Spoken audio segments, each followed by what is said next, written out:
Hey there, Travis.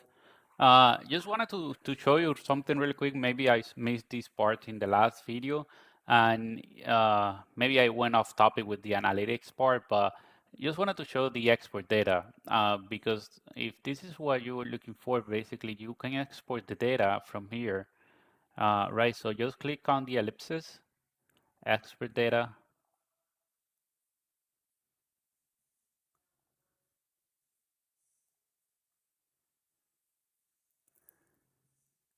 and when you open uh, the uh, the downloaded file, you basically see the Excel with the data that you selected to download.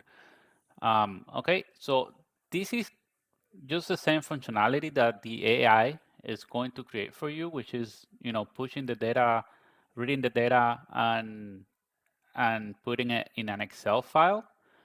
Uh, but the AI is more. There is more setup that needs to be done with the AI. I think this is a simpler solution. Again, I would get another video to show you an example of the AI.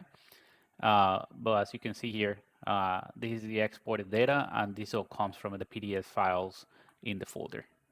All right. Okay, I'll put another video on the AI if I have some time today, and I'll send it to you. Bye.